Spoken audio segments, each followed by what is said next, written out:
Guys, we are back. Good evening, good morning, or good afternoon. Hey, as always, it is so great to see you here today. Let's be real about something. Photography is a complex undertaking and it takes time to really master the craft. But learning a few things about photography doesn't have to be confusing. It doesn't require you to watch long videos or read big books either. Now, in fact, as you're going to see in this video, you can learn a lot about photography basics in a short period of time. Now, before we go taking a deep dive into today's tutorial, I'd like to give a big thank you to all of you who are tuning in. Guys, it really means a lot to have your support, and I love interacting with you guys in this channel. Now, if you subscribe to the channel already, hey, big thanks. Really appreciate it. If you have not, well, I hope I can earn you subscribing to the channel rather.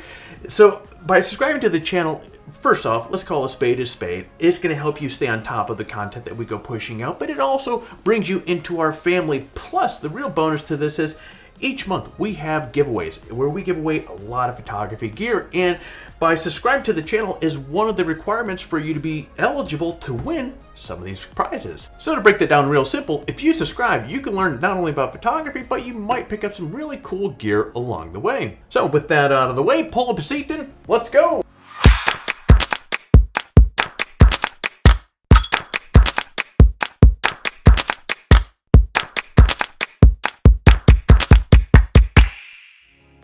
All right, before we get going, a word to the wise. Now, as I said a moment ago, learning photography takes time, but friend, it also requires a ton of practice and a PhD in patience. So while you can learn some simple photography concepts in this video, it doesn't mean that you're going to be a professional photographer when our time is up. Instead, the concept that you're going to learn today will help you build a strong foundation of understanding of future learning. The things that we're going to discuss here are really critical in furthering your learning and success within photography.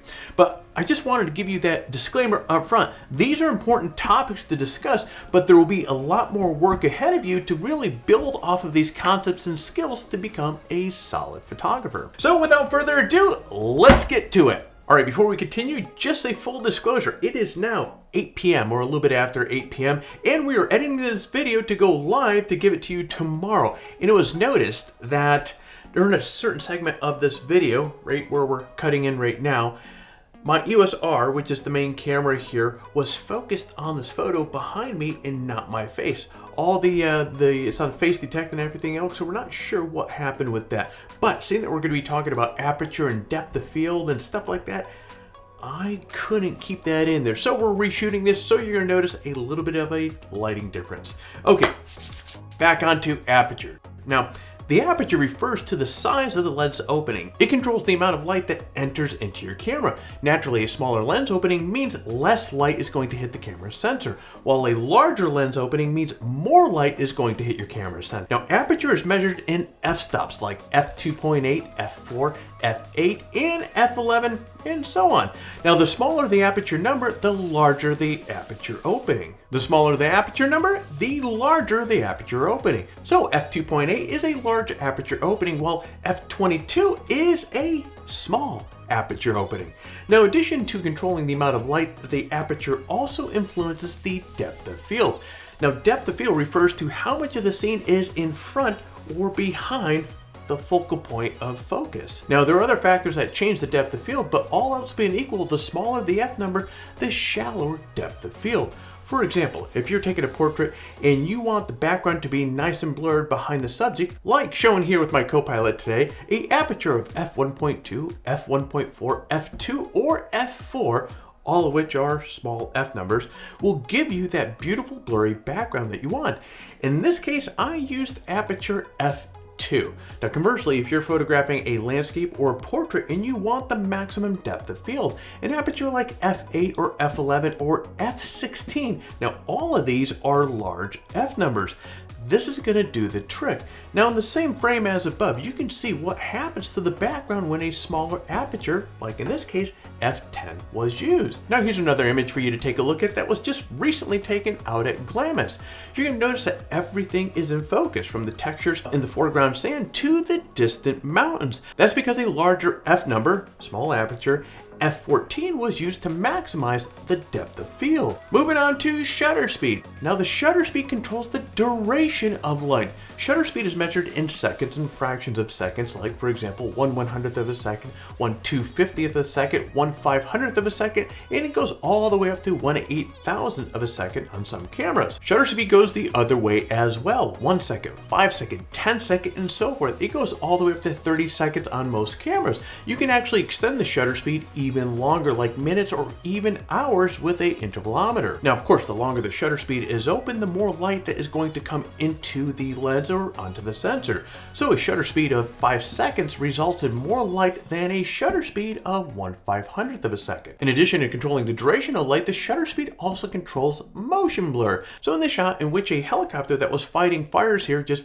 actually yesterday, to stop the motion, a faster shutter speed was needed. So I used a 1/1250th of a second, and well, as you can see, it did the job. Now the speed of the shutter that is required to freeze motion really depends on a couple factors, including the speed of the subject. Now, the speed of the shutter that is required to freeze motion really depends on a couple factors, including the speed of the subject. So a person running, for example, might require a shutter speed of 1/500th of a second to freeze motion, while a cheetah running at full speed might require 1/8000th of a second. Here's a series of photos of random cars on a freeway starting at 1/1000th of a second down to 1 second of a shutter speed. You can see how the cars transition from frozen to blurred to disappeared, all from slowing down the shutter's time, or how long the shutter is actually open rather. Now on the other hand, longer shutter speeds introduce motion blur. Those long exposed images that you see with light trails from cars are the result of long shutter speeds, like for example 5 seconds. Shots of the Milky Way or other celestial bodies might require even longer shutter speeds. So here's another example from that Glamis trip I was just telling you about. We were up on some sand dunes and the sun had just gone down, or actually had been down for a little while, so it was pretty dark out. So now, to get the photo looking as you see it right here, guys, I had a 13-second exposure. Now, this was taken with a Canon R5. I had the 2870. It was at f2. I had the ISO set at 800. But again, it took a 13 seconds of keeping that shutter open in order to capture this image as you see it here. Here's an example of capturing motion blur into your shot. Now, on the same trip out to Glamis, I knew there was going to be a train passing here, and I wanted to get just a little bit of motion blur with the actual train cars itself. So I used, in this shot right here, I used a 6-stop ND filter, which if you're not familiar with a ND filter, it's a filter that you place in front of your lens, and it's going to restrict the amount of light coming into the camera sensor. So in bright daylight, it's going to allow you to get longer shutter speeds. In this particular case, I got a 1/10 of a shutter speed, which is what I wanted. The ISO was set at 500. I was at 84 millimeters. Again, with the Canon R5, this had the 2870, no, excuse me, this had the 70-200 on it. And I wanted a good deep depth of field with it, so I used f11. And as you can see here, I think the photo turned out pretty darn cool, don't you think? Now, something to keep in mind, when you're using long shutter speeds, you have to have a tripod or another means of supporting the camera. If you try to hold the camera in your hands and use a long shutter speed, you're gonna end up with an image that shows camera shake, which isn't exactly what you want. All right, next on the chopping block is ISO. Now, ISO controls the sensitivity of the camera's sensor to light. Therefore, a low ISO like 100 means the sensor is going to be less sensitive to light. If you're shooting a portrait of someone outdoors under bright sun, a low ISO is needed because, well, there's plenty of light out there already, so you don't need to make the sensor even more sensitive to light. Conversely, a high ISO like 6400 means the sensor is more sensitive to light. You dial in a higher ISO when shooting in low light conditions to compensate for the lack of light. So now with the lights off, the same shot that earlier only required an ISO 100, all else the same requires an ISO of 400 to properly expose this photo. A general rule of thumb is to keep the ISO as low as possible. That's because the higher ISO value means the more noise and graininess is going to be ending up into your photos. While graininess can be used for creative effect, in most situations, you want your images to be as clean as possible. So when adjusting the ISO, use caution and try to find the lowest possible ISO setting that gets you the desired results. Now, some cameras like my EOS R5 can deliver clean results even as high as 25,600. But less expensive cameras typically start to show grain at much lower ISO values like 800 or even 1600. You'll need to do a little experimentation with your specific camera to understand what ISO values are acceptable from a noise standpoint. Now, bringing it all together.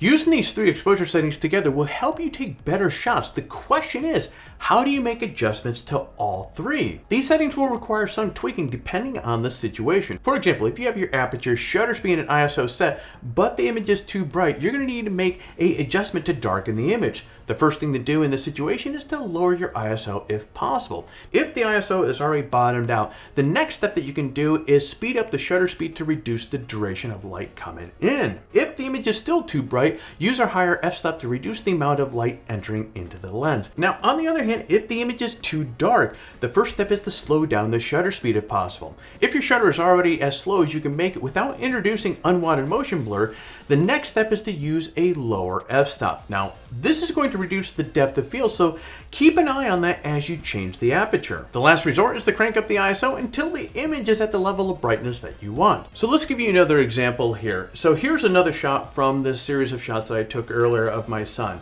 So imagine for a moment that I wanted to keep that aperture of f10 and I wanted to keep that shutter where it was, like in this case, it's 1/8 of a second. So he's moving around, so I want to prevent any motion blur coming in. So I need to keep my shutter where it is. I want the aperture set where it is. So the only thing that I can really adjust here to get a proper exposure is the ISO at this point. So to get a proper exposure with these particular other settings here, it was ISO 4000 that gave me the proper exposure as you're seeing right here. Now aperture, shutter speed, and ISO brought together basically gives you what is called exposure triangle, or the exposure triangle rather. Now the exposure triangle is a handy visual aid for understanding the relationship between these three camera settings and what each one is responsible for doing. And speaking of which, what I'm going to do is I'm going to put a link to a detailed tutorial on exposure triangle in the description below. So if you're not clear on that, take it, scroll on down after you watch this video and click on that, and that's going to give you a much more depth on exposure triangle. Now, in fact, there are several tutorials linked below, so check out those for more details on aperture, shutter speed, and ISO. And again, keep in mind that this is just the beginning. There is much more, far much more to learning about photography than just aperture, shutter speed, and ISO. But guys, this is a great place to start. Get a good foundation and everything builds much easier. Alright guys, now that we have discussed these crucial photography concepts, let's switch gears a little bit and discuss our current giveaway. Here are the prizes that we have up for grab: an F-Stop Dalton backpack, a Wander dual day pack, and of course, the $100 Adorama gift card. Now entering the giveaway is super easy. Step 1, like this video and subscribe to our channel. Step 2, leave a comment below. In fact, the more of our videos that you watch and leave a comment on, the more chances that you have to win. So get watching some of our other videos and leave some comments. Step 3, register on PhotographyTalk and introduce yourself in the forum. Now, if you have registered on the site and you introduce yourself during one of the last giveaways, you're still eligible to win at this time. But guys, as I keep saying over and over again, swing on by, say hello. We would love to see you. Friend, that is it. For complete details on the giveaway, including how to register on PhotographyTalk and how to say hello in the forum, check out the description below. Good luck. Well, there you go, guys. A few tips that will really, once you get an understanding of these here, is really going to pave your way into succeeding with photography. If you found some value with this video, if you found some entertainment, do me a favor, hit that like button down below. If you are currently not subscribed to the channel, please hit that subscribe button. And while you're at it, smash, kick that bell to be notified each time that we come out with a video. Friend, I'm going to scoot on out of my office. You get out there, stay healthy, and create your best shot.